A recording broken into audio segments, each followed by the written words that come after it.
Estamos poniendo la mañana en camino, señoras y señores. Estamos escuchando a Tabaré Echeverri hoy, a propósito de la fecha de nacimiento. Estamos con gente muy joven que probablemente ni ubique a Tabaré Echeverri.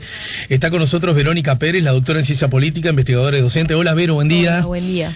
Y está Rafa Piñeiro con nosotros, el doctor en Ciencia Política, investigador y docente. Hola, Rafa, buen día. Buen día. ¿Sabés que en los últimos... Cuento a vos, este era un comentario en realidad off the record, pero no pasa nada si lo digo con el micrófono abierto.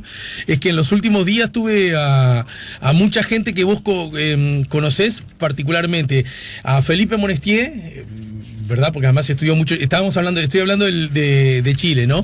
Y bueno, y además nos acompañó en su brevísima visita por Montevideo. Estoy buscando el día que nos acompañó. Juan Pablo. Debió ser el 7 de octubre o el 6 de octubre. Pero lo curioso que lo muy interesante que con Juan Pablo, obviamente hablamos de Ecuador, hablamos de Perú y hablamos de Chile. Sí. Mucho más de Chile que de, ¿no?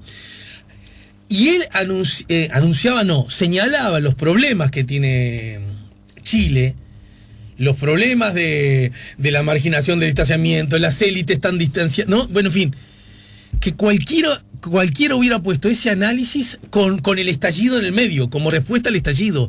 Y lo interesante, y de verdad congratula tener, en este caso, conocidos. La verdad que a esta altura Juan Pablo siempre que viene aparece por acá. Es un hallazgo que conseguí gracias a vos. Y además es hijo de un gran y querido amigo como Ángel María Luna. Me siento gran amigo de él. Y señaló cosas que tenían una vigencia absoluta a propósito de la crisis y del estallido en Chile, ¿no? Que ahí me resultó muy, imagino que para el público también, no porque la noticia sea buena y uno se congratule porque se lleve a cabo, sino porque, entonces las cosas tienen explicación y quienes las estudian están obligados a encontrarlas. Pero bueno, eso hablando de Chile. En todo caso también podríamos hablar mucho de Argentina. Vero, un titular a propósito de las elecciones argentinas que ayer también ocurrieron y ya se decidieron en primera vuelta tal como se preveía. Sí, como se preveía, con un margen menor al que preveían las encuestas y al margen que había mostrado las PASO, pero el resultado ya estaba de antemano, como no ya se sabía de antemano que Alberto Fernández iba a ser el ganador. Uh-huh. Lo que sí es que Macri saca el 40% de los votos y eso es remontó, ¿no? Bastante más de lo que decían las encuestas, pero en particular bastante más del resultado de las PASO de unos meses antes. De todas formas, bueno, es esa elección ya el resultado ya se sabía. Claro, había bastante certidumbre sobre el resultado en Argentina. Y la oposición, pero ahora gobierno electo, obtiene mayorías también, ¿no? Sí, obtiene mayorías. Lo que pasa es que el Parlamento ahora queda un poco más balanceado, ¿no? También el que baja es Labaña respecto a las PASO, claro. ¿no? Labaña obtiene el 6% ahora y había obtenido creo que el 9-8 en las PASO. Y bueno, entonces Labaña disminuye, Macri aumenta y respecto al resultado de las PASO, y Alberto Fernández disminuye también. El Parlamento queda un poco más balanceado en ese sentido. Y después el otro rasgo es que como que parecería que el sistema de partidos argentinos se está estabilizando en una competencia entre bloques, ¿no? Un bloque, dos grandes bloques. Dos grandes bloques, ¿no? Un bloque peronista a la izquierda, ¿no? Que es esta alianza al Frente de Todos, esta alianza entre el kirchnerismo y el peronismo más moderado, y un bloque a la centroderecha no peronista, Juntos por el Cambio, uh-huh, que básicamente integra a PRO, a la Unión Cívica Radical y al sector de Elisa Carrió. Uh-huh. Y algunos peronistas muy marginales como Pichetto. Claro, candidato a la vicepresidencia, sí, ¿no? Y figuras como Pino Solanas, digamos, que se encuentran en el espectro a la izquierda, Pino Solanas está dentro de Frente de Todos, ¿no? Claro, un cambio. Lo mismo que Victoria Donda, que fueron figuras que en un momento integraban la alianza más amplia de Néstor Kirchner y que luego fueron saliendo, claro, ¿no? Entonces... De aquel proyecto de Kirchner, ¿no? Del proyecto de 2003, exacto. El proyecto que empezó a armar, que Kirchner empezó a armar en 2003, con el Frente para la Victoria como una alianza que juntara todo lo que estaba a la izquierda, decía él, ¿no? Bien. Bueno, eso vuelve, como que Frente de Todos reedita eso, más o menos, aunque no es exactamente igual. Y en ese sentido parece que se consolida que se estabiliza la competencia dentro del sistema de partidos en Argentina y que el antiperonismo, pese a los partidos que nuclea el antiperonismo, pese a que que Macri ha hecho un muy mal gobierno con muy malos indicadores, obtiene una votación que no es nada despreciable, claro, ¿verdad? Claro, obtiene claro. el 40%, que es lo mismo que obtiene el Frente Amplio, claro, con un gobierno mucho más exitoso. Sí, definitivamente ese es un dato a... Porque del mismo, yo recuerdo que lo hablamos contigo cuando, del mismo modo como que era inadmisible para nuestros ojos la sorpresa que podía ocasionar que un gobierno que en todos sus índices mostraba mostraba fracasos, y además con fracasos que se habían metido en la foto, como qué sé yo, la explosión de la deuda y la aparición del Fondo Monetario en la foto, por decir 3 o 4 cosas, era inadmisible que alguien pudiera suponer, solo desde una mirada con cierta ignorancia o con cierto interés, que alguien podía suponer que le fuera bien a ese gobierno. Sí, ¿no es cierto? Eso era un poco una ilusión, ¿no? ¿Verdad? Pero...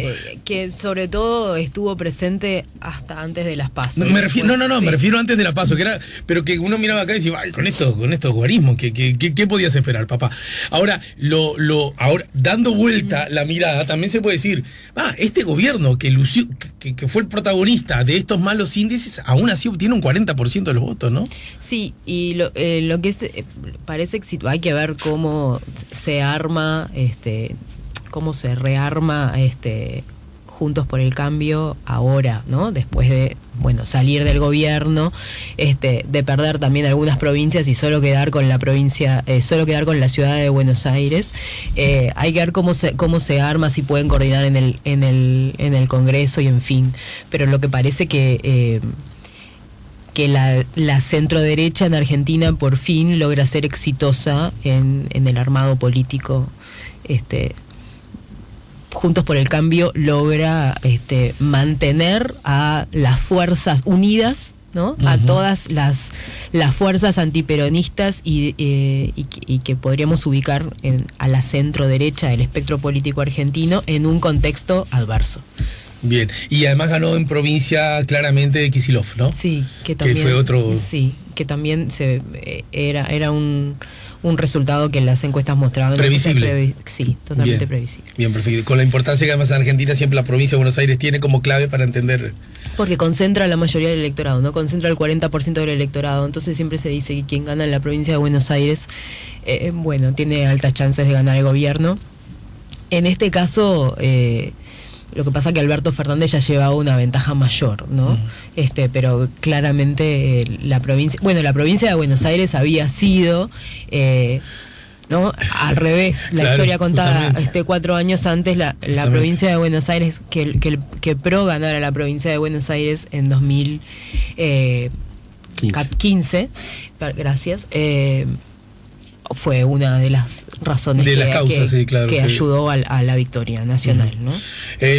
Rafa, prometo hablar porque los convoqué para hablar de las elecciones en Uruguay, pero ya que te tengo me da no sé qué de desperdiciar la chance de preguntarte, ahora que han pasado unos días del punto más alto de la aparente crisis vivida en Chile, por lo menos 2 o 3 ideas fuerzas acerca de lo que está ocurriendo en Chile. Sé que soy un mal amigo, siempre le hago esto a mis amigos, les digo que vamos a hablar de una cosa y termino hablando. Es más fuerte que yo, no sé, tengo que hacer terapia.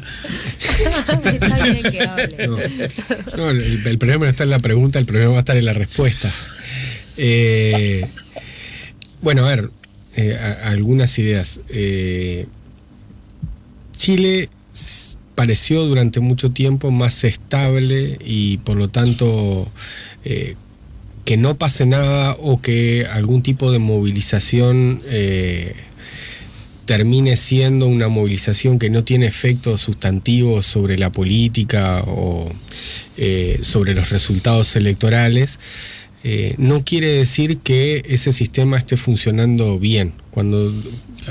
¿En qué sentido digo bien? O sea, los sistemas de partidos funcionan bien cuando son capaces de incluir a los ciudadanos, es decir, de incluir las demandas ciudadanas. Si esos sistemas de partidos no logran incluir a las demandas ciudadanas, pueden eventualmente ser estables porque la gente se aliena y entonces o no participa de la política o la gente participa de la política siendo indiferente de las opciones políticas, pero si sus preferencias o si las preferencias de buena parte del electorado sobre políticas centrales no están representadas, en algún momento eso puede generar problemas como los que se generaron en este último mes. ¿Qué son? Son problemas que están asociados a la incapacidad del sistema político de responder a esas preferencias ciudadanas. Exacto. ¿No? A esas preferencias ciudadanas sobre un sinnúmero de políticas que van más allá de los indicadores de crecimiento económico, incluso diría yo de distribución del ingreso, porque Chile ha mejorado también en la distribución de ingresos, reducción de la pobreza, sino que están asociadas a una insatisfacción con la oferta del sistema político y con cómo ese sistema político incluye esa demanda ciudadana, ¿no? Y eso básicamente es la demostración de que no alcanza a ser estable o parecer estable para pensar que uno está incluyendo ese tipo de demandas, ¿no? Y eso creo que es una diferencia central entre la estabilidad que tiene el sistema de partidos en Uruguay y la estabilidad que tiene el sistema de partidos en Chile. Precisamente tanto Juan Pablo como David, hace un tiempo largo ya, habían escrito que era estable pero no enraizado, ¿no? Es decir, era estable porque las cosas no se movían, pero eso no quiere decir que tuviera fundamentos fuertes, ¿no? Y precisamente lo que muestran las movilizaciones actuales en Chile es precisamente la incapacidad del sistema político de incluir a esos ciudadanos de una manera institucionalizada, ¿no? Capaz que suena de modé, pero en los años 70 y 60 en la ciencia política se hablaba de pretorianismo de masas.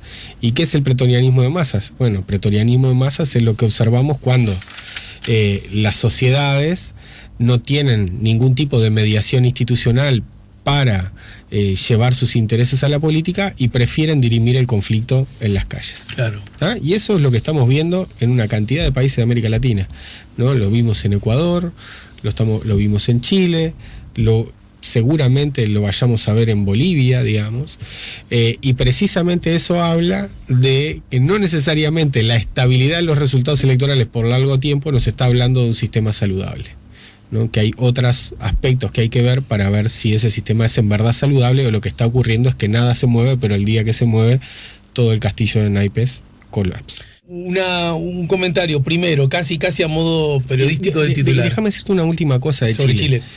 Creo que lo que logramos ver es mucho menos grave que lo que en realidad ocurre. O sea, los niveles de violación a los derechos humanos, sobre todo en las zonas periféricas de Santiago, son para horrorizarse, ¿no? Yo creo que eso también hay que tenerlo en cuenta. O sea, lo que vimos nosotros no es ni de cerca lo que ocurre y lo que ocurrió en términos de descontrol y desorden y las formas en que el Estado quiso imponer orden, ¿no? Que es verdaderamente brutal. No, y además una pista, una pauta de eso que vos señalás es cuando, y esto, acá la historia manda, ¿no, Ulises? Cuando los estados, en su afán de generar condiciones de orden, cruzan líneas ostensiblemente, enseguida los estados y sus voceros hablan de guerra. Es de manual. Es de manual. Y cuando escuché a Piñera decir esto es una guerra, más que preocuparme por la guerra, la razón es, están violando derechos de las personas.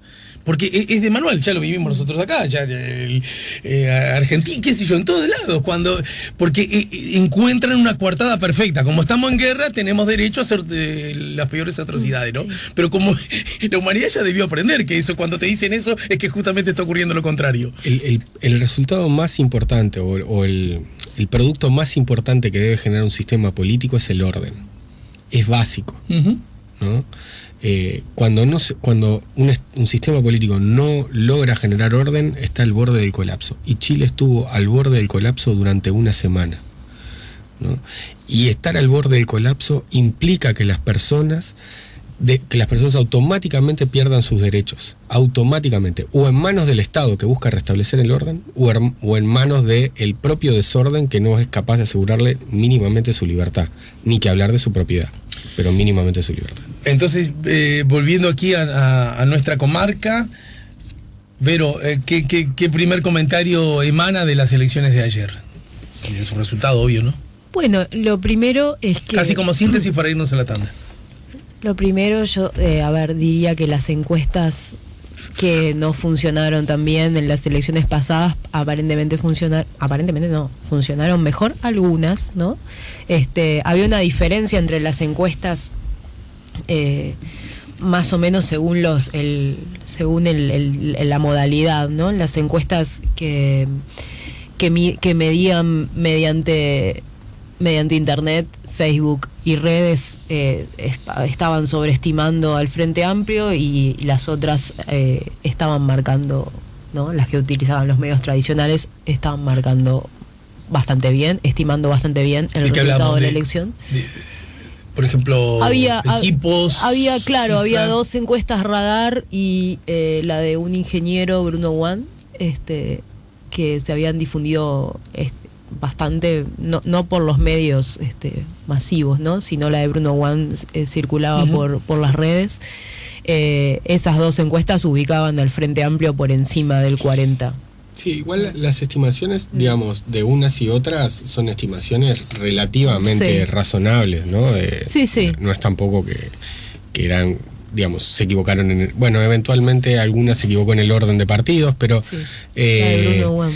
Pero digamos, tampoco es que las estimaciones hayan estado tan distorsionadas en general, en las diferentes modalidades. Y por eso, en relación al periodo electoral anterior, sí, las encuestas salen mejor paradas en general, ¿no? Sí. Y después, bueno, lo otro, el otro rasgo es la nueva conformación, ¿no? El Frente Amplio vota en el entorno del en el 40%, ¿no? 40,6, 40,7, y eso es bastante cercano a la votación estábamos mirando con Rafa eso hace un rato, a la votación de 1999. 39,1 es el último dato que yo tengo. Pero de los votos totales, ¿no? Sí, no de los válidos. De los válidos, no de los claro. válidos.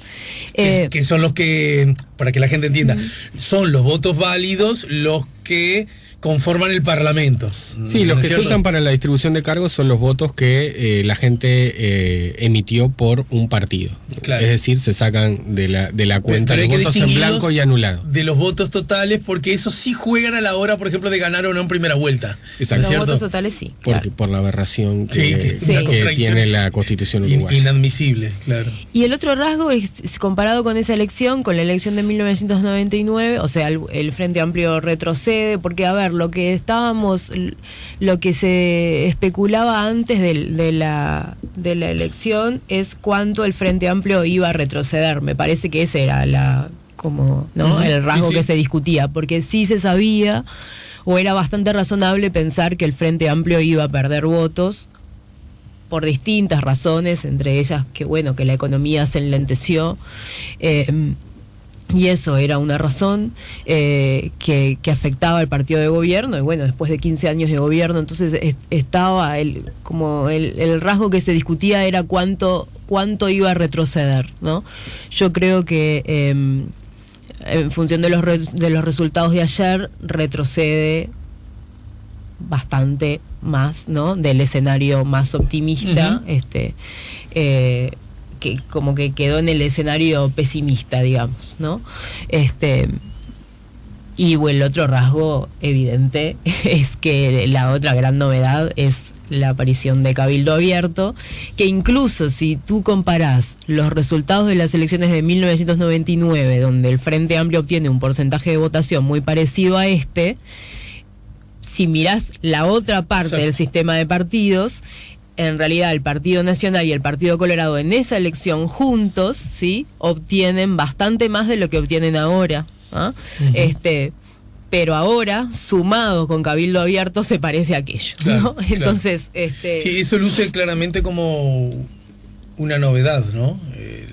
Incluso comparando con la elección pasada, porque curiosamente los tres partidos mayoritarios votan peor que la elección pasada. El sistema se fragmenta. Eso es un dato que... Es decir, hay menos votos para el Frente Amplio, pero también hay menos votos para el Partido Nacional y para el Partido Colorado. Sí, que no termina a concretar ese 13% que había tenido el pasado. Y que yo recuerdo que Amorín Valle, claro, ese era un mensaje para Bordaberry, pero Amorín Valle dijo, esta es la peor elección del Partido Colorado, incluso que la del 2004, porque en la del 2004 éramos el gobierno y éramos, digamos, el vínculo directo con la crisis. Esta, ya alejados de aquello, ¿no? Yo decía, y ahora este partido vota peor que hace 5 años, ¿no? Para ponerle un poco de contexto comparado, digamos, a este fenómeno, lo que estamos viendo es que los sistemas de partidos en la región, sobre todo cuando los gobiernos de izquierda pierden o los partidos de izquierda reducen su caudal electoral, los cambios no están dados por la reducción en el caudal electoral de los partidos de izquierda, que siguen siendo partidos grandes e importantes, como el PT en Brasil, ¿no? O como el MAS en Bolivia, sino que están dados sobre todo por los cambios sustantivos, están dados por qué es lo que ocurre en el bloque de centro derecha, digamos, ¿no? Los que también están cuestionados, o sobre todo están cuestionados, o vuelven a estar cuestionados en su capacidad de representación en estos procesos de cambio de gobierno, son también, o son sobre todo, los partidos que están en el centro derecha. Perfecto. Es lo mismo que ocurrió en Brasil, sí, o sea, con las distancias y con la forma en que se procesan los cambios en Uruguay, que sobre eso podemos hablar también, que habla de la estabilidad de los resultados. Pero hay que entender que el cambio en el sistema de partidos no está dado por el 8% o 9% que reduce su votación el Frente Amplio, sino que está sobre todo dado por la volatilidad y la redistribución de votos en el bloque de centro derecha. Sí, la derecha se fragmenta, ¿no? Eso es claro, porque además... el otro rasgo que, el Frente Amplio sigue siendo el partido más grande, ¿no?, del sistema. Claro, es un partido que obviamente pierde votos después de 15 años de gobierno, pero sigue siendo el partido más grande. Sin embargo, la derecha se fragmenta, ¿no? La derecha como conjunto aumenta, ¿no? Pero se fragmenta y eventualmente... hay que ver cuáles son las, ¿no? Esto tiene consecuencias sobre las posibilidades de coordinación después. Después o incluso de aquí al último domingo de noviembre, porque eso también es lo que inmediatamente está arriba de la mesa, lo vemos luego de la pausa, ¿sí? Vale. Estamos poniendo la mañana en camino, estamos en el 98.7, estamos con los doctores en ciencia política Verónica Pérez y Rafael Piñeiro. Ahí lo tienen el emblemático Tabaré Echeverri. ¿Lo tienen ustedes a Tabaré Echeverri, muchachos? O ni siquiera les suena mucho. Ya, con esa pausa que hicieron, no. Yo tampoco soy, por lo menos yo no soy como alguien representativo en términos de música. José Carvajal y Zabalero te suena, sí, tampoco me, sí, ¿no? No es que, ¿no? Tabaré Echeverri era como de esa barra, un poquito anterior, tengo entendido, y era como figura, pero no, alguien seguramente del palo de la música sabrá explicarme, porque él murió en el 78, está bien, plena dictadura. Pero ¿qué pasó? Como que nadie y en general lucía como una de esas voces fuertes del que después fue reconocido como canto popular, digamos, ¿no? Bajo esa grifa. Canto popular, que a propósito es el nombre de uno de los discos de El Sabalero. Uh-huh. Y de ahí creo que nace la expresión canto popular. Uh-huh. En todo caso, en aquella época, bueno, ustedes son todos muy jóvenes, yo era niño y recuerdo que a ese tipo de música le llamaban canciones de protesta. Claro. No, que era como de protesta. Ah, no, es un cantor de protesta. No, es olivareño, toda esa barra. Bueno, venimos a las elecciones, estamos con Verónica Pérez, estamos con Rafa Piñeiro y estamos con ustedes, oyentes de La Mañana en Camino, a través del 099-894-987. Medio que quedó sobre lo último. Más allá, primero, el escenario próximo, el inmediato, el último escalón de esta escalera tiene que ver con la segunda vuelta. Y a la segunda vuelta, tal como se preveía, van Martínez y la calle Pou. Y tal como se preveía, el partido Frente Amplio es el más votado y el Partido Nacional es el segundo más votado. Ahora bien, da la sensación que el escenario es muy favorable a la calle Pou, aunque la fragmentación de la oposición sea mayor que, por ejemplo, la del 99, para encontrar un paralelo, ¿no? Sí. Un punto equidistante. ¿Qué dicen al respecto? Sí, a ver, lo que pasa es que el Frente Amplio está solo, básicamente, ¿no? En términos de alianzas que puede hacer con otros partidos o líderes, está está solo, ¿no? O sea, en cambio, del otro lado tiene una coalición o una futura coalición, una posible coalición que es ideológica, ¿no? Entonces eso la hace, desde mi punto de vista, eso la hace fuerte, más allá de los eventuales problemas de coordinación que pueda existir entre sus miembros, ¿no? Que todavía no sabemos, pero que eventualmente podríamos adelantar que una derecha más fragmentada tendrá problemas de coordinación, en particular por el rechazo que tienen además varias de sus figuras principales, ¿no? Uh-huh. Bueno, y después, y esto son todas especulaciones, no necesarias. Sí, está, por lo que ocurrió anoche, parece claro que la calle Pou va a liderar una coalición con el Partido Colorado y con Cabildo Abierto. Ellos ya lo anunciaron anoche. Eso no quiere decir necesariamente que todos los votos, ¿no? Una cosa es lo que hacen los líderes, otra cosa es lo que hace el electorado. No quiere decir que todos los votos del Partido Colorado y de Cabildo Abierto se trasladen a la calle Pou. La prueba contundente de eso, pero contundente, que es un piñazo al hígado, de tan contundente que es la altísima votación que tuvo la reforma de la Constitución ayer, ¿no? Es decir, ni uno de los candidatos a la presidencia la apoyaba. Sí, pero la ensobraban, quiero decir. A ver. Bueno, lo que habla... No, pero... A ver, profe, a ver si me estoy equivocando. El ensobra... Porque acá estuvo Delgado el día anterior a la veda y dijo: muchas de las cosas de la reforma son ideas que son discutibles y otras incluso que a nosotros nos parecen buenas. Pero aún así no nos parece bueno que estén en la Constitución. ¿De acuerdo? Uh-huh. Que era como uno de los argumentos que unía a todos los que no estaban de acuerdo, porque otros definitivamente eran en contra de las ideas en sí mismos. Otros que algunas ideas podían ser discutidas, pero junto con algunas ideas que eran inllevables. Pero en todo caso el mínimo denominador común era, bueno, pero en la Constitución no. Algo así se podía resumir. Y sin embargo, terminaron como haciendo una especie de vista gorda. Yo he recibido muchas listas del Partido Nacional, yo recibo la lista de todos, me recibía la lista de todos, y una de mis prácticas era ver si tenía dentro ¿no? Y muchas de esas, sin que yo las pidiera, de grupos que no eran ni del de Sartori ni del de Larrañaga, venían adentro. Pero me parece que en el fondo era también la percepción de que la gente también quería otra cosa, más allá de la resolución o decisión del líder puntual, ¿no? Sí, a ver, el comportamiento de los electores no es automático por las definiciones de los líderes. O sea, lo que sí, obviamente, el poder presentar el apoyo de ciertos partidos institucionalmente a la candidatura o la fórmula presidencial de la calle Pou es una ventaja. O sea, eso no resta suma. ¿Ah? Ahora, la suma no es automática, ¿no? Eso es lo otro que sabemos. Uh-huh. Por eso incluso las coaliciones de gobierno no se definen de cara a una segunda vuelta electoral. Eventualmente ahí puede haber acuerdos e intercambios por apoyo, pero lo central para la definición de una coalición de gobierno y la conformación precisamente de un gobierno son los procesos que ocurren después de la segunda vuelta. Pero hay un hecho que a mí me llama la atención, porque en el 99, que fue la primera vez que esta reforma se aplica, todos recordamos que esa misma noche no hubo anuncios de ningún tipo, explícitos quiero decir, a propósito de acompañar. Hubo un trato político o acuerdo que se cerró, creo recordar, en la propia sede del Partido Nacional. Sí, sí. De verdad, un programa de gobierno. Sí, con un documento que se firma. ¿Verdad? Entre los dos socios con los que ya alcanzaba. En este caso necesitas a un tercero, en cualquier circunstancia, ¿no? Sí. Y ahí, bueno, como que quedó sellada la suerte a favor del bloque de los partidos tradicionales. Incluso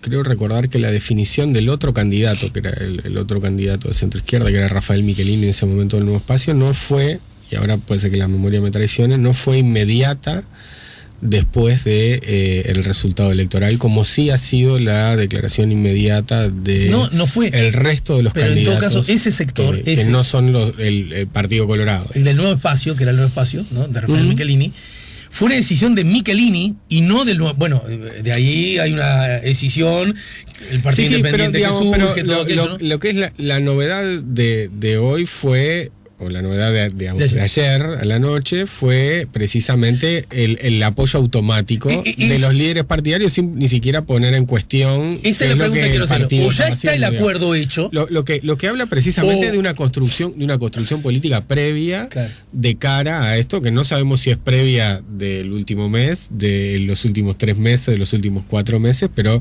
digamos, como respecto a otros pactos en el pasado en el Uruguay, y sin querer vincular este pacto al otro pacto, perdón, digamos, para que nadie sienta ofendido o enojado, claro, sea subyacente o sobrevolante, la campaña electoral también se observaba precisamente estrategias que estaban destinadas, ¿no?, de algunos partidos sobre todo, a concentrar sus baterías en dirigir críticas hacia el gobierno y no eventualmente hacia otros partidos con los cuales competía en el marco de los votos por los que se compite desde el centro hacia la derecha, ¿no? Es decir, hubo una cierta coordinación de esos partidos que en algún momento se terminó de cristalizar y que obviamente es la que permite que se anuncie esto precisamente en la noche de la primera vuelta. Mi pregunta a ambos es la siguiente: el bloque opositor multipartidario que el Partido Nacional encabezará, estoy citando casi de memoria la frase fuerzas que ayer utilizó la calle Pou, ¿no? Este no sería el gobierno del Partido Nacional, es un gobierno multipartidario, no me acuerdo la palabra exactamente, en todo caso encabezado por el Partido Nacional, ¿verdad? Ese bloque necesita exhibirle a la ciudadanía un acuerdo, compromiso político que diga: nosotros en el gobierno haríamos esto y esto, y nuestros senadores, nuestros ministerios serían este a cargo de tal, o alcanza con esta definición que ya se produjo ayer a la noche, que en todo caso necesita otra pregunta adicional, y ese compromiso es por afinidad ideológica, dijera Verónica Pérez, o es porque en realidad ya hay un acuerdo que está avalado. Yo creo que es por las dos cosas. Me parece que entre los socios hay afinidad ideológica y eso se puede ver en los programas que individualmente presentaron. Sí, yo creo que es necesario avanzar o sea que uno de los desafíos importantes que tiene la fórmula del Partido Nacional es avanzar en algún tipo de acuerdos, entre otras cosas para dar certidumbre sobre precisamente las políticas que vaya a llevar adelante, porque como decía Verónica, como la coalición engloba sectores que en la actualidad están bastante a la derecha, una de las estrategias que me imagino que va a tener el candidato del Frente Amplio, Daniel Martínez, es precisamente tratar de volcar a la derecha a Luis Lacalle Pou, ¿no? Es decir, miren, el ancla que tienen hacia la extrema derecha es un ancla tan pesada que esto lo va a alejar de las preferencias que tienen ustedes como ciudadanos, que están mucho más cercanas de las políticas que nosotros podemos llevar adelante. Entonces, para evitar eso, me imagino que esto parte de lo que vos estabas diciendo: cuál va a ser el rol, sobre todo de Cabildo Abierto, que es el ancla que tienen hacia la derecha, cuál va a ser el rol de Cabildo Abierto en términos de cargos y en términos programáticos, es decir, cuál va a ser la posibilidad que tenga, cuáles van a ser las políticas que tienen que de alguna manera negociar con Cabildo Abierto. Me parece que eso es un desafío que tiene el Partido Nacional, que eventualmente lo puedes sortearlo precisamente dando anuncios respecto a cuál es el acuerdo programático. Ajá, pero ustedes que suponen que es el alcance de ese acuerdo, que además seguramente tendrá su mirada explícita en posiciones del gobierno, ¿no? A lo mejor con algunas secretarías de Estado, ¿no? Distribución de cargos por un lado. Está sustentado en, y además quiero esta ley, ¿no? En los contingentes parlamentarios de cada partido. Exacto. Por eso también era muy importante la competencia que ocurría adentro del bloque de centro derecha. Porque no es lo mismo llegar con el 30% y 30 diputados que llegar con el 25% y 25 diputados a tener que negociar con el Partido Colorado y con Cabildo Abierto.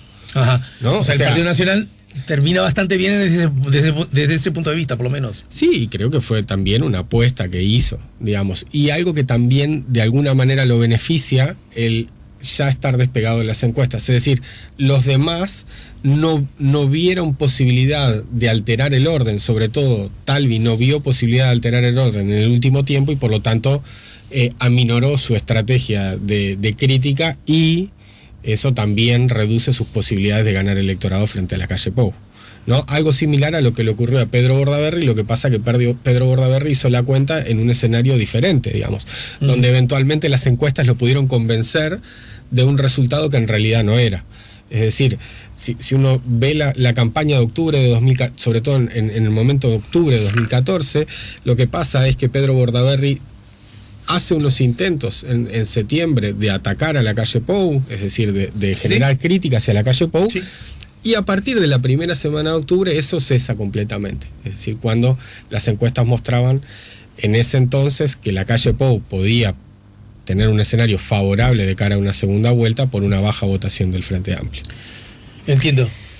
El problema es que esos acuerdos y esa cooperación, sobre todo para los que ceden su posibilidad de hacer críticas, impacta sobre los contingentes electorales y por lo tanto parlamentarios que van a tener después, que son los que le permiten negociar políticas y cargos en un futuro gobierno. ¿Verónica? No, yo iba a un punto anterior que es que mirando la conformación del bloque opositor al Frente Amplio, creo que por primera vez en esto de que la derecha se corre a la derecha, por primera vez en los últimos años, ¿no? Hay un sector de la derecha que está realmente tirado a la derecha en una serie de políticas públicas relevantes que no había pasado antes, y me refiero a temas de seguridad y en particular a la agenda de derechos.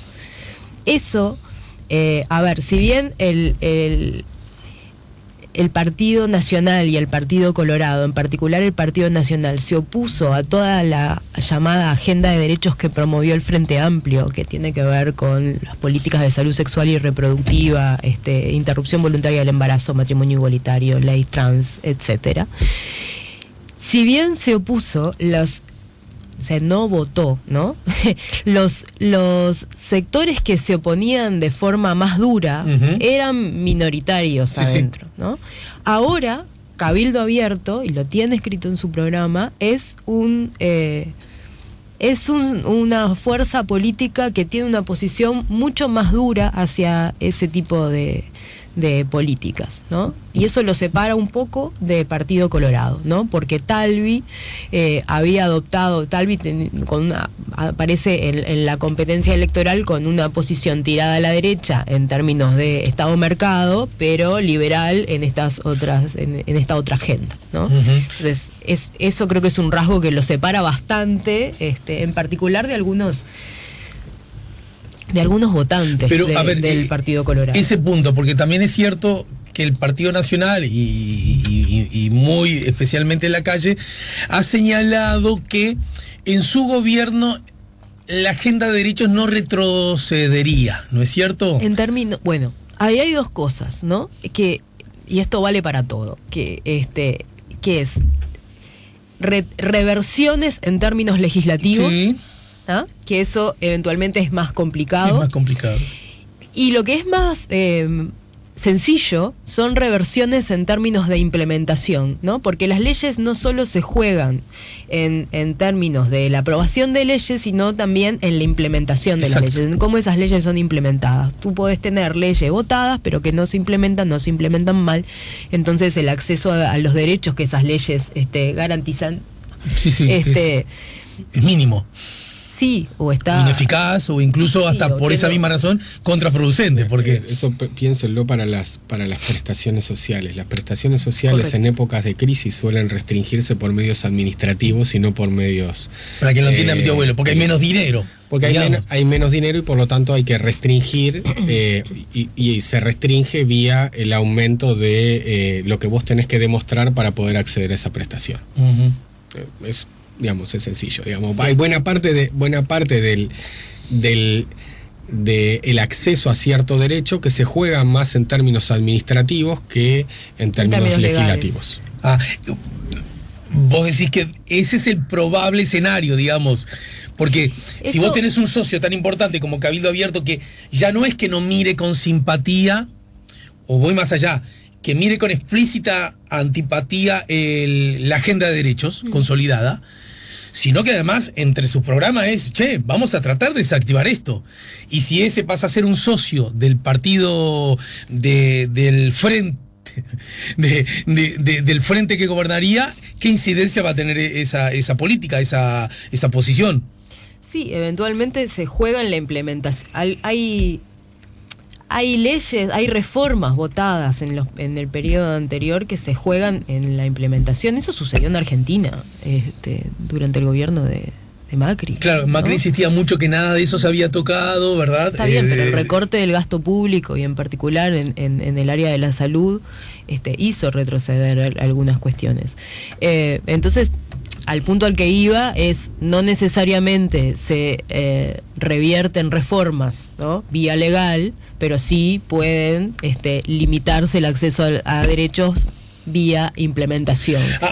Que incluso puede, no necesariamente tú necesitas reglamentos, ¿no? Que reviertan, sino con el no hacer, no asignar presupuesto, no estar atento a cuestiones como, por ejemplo, la ley de interrupción voluntaria del embarazo aquí en Uruguay se jugó mucho en la implementación por la objeción de conciencia. Sin embargo, hubo todo un movimiento adentro del Poder Ejecutivo para evitar la objeción de conciencia, pero simplemente dejando hacer, ¿no?, que eso ocurra,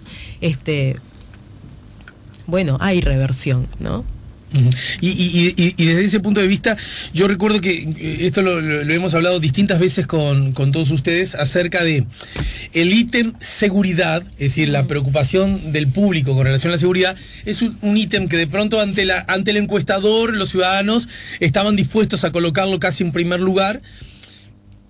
Lo que implícitamente hablaba de que los históricamente que estaban en primer lugar, como más vinculados a la economía, el empleo, el salario, etcétera, habían desaparecido, entre otras cosas por políticas exitosas del partido de gobierno, ¿no es cierto?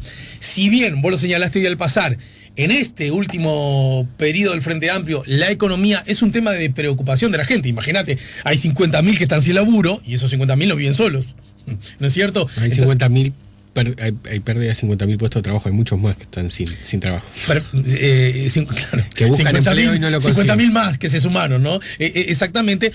Cualquiera puede entender que eso provoca descontento y por lo tanto predisposición a no votar el que me está provocando esto que me está pasando. Cualquiera puede entenderlo, ¿no? Más allá de la memoria emotiva que puede decir, pero mira que este mismo fue el que consiguió 300.000, ¿no? Eso es...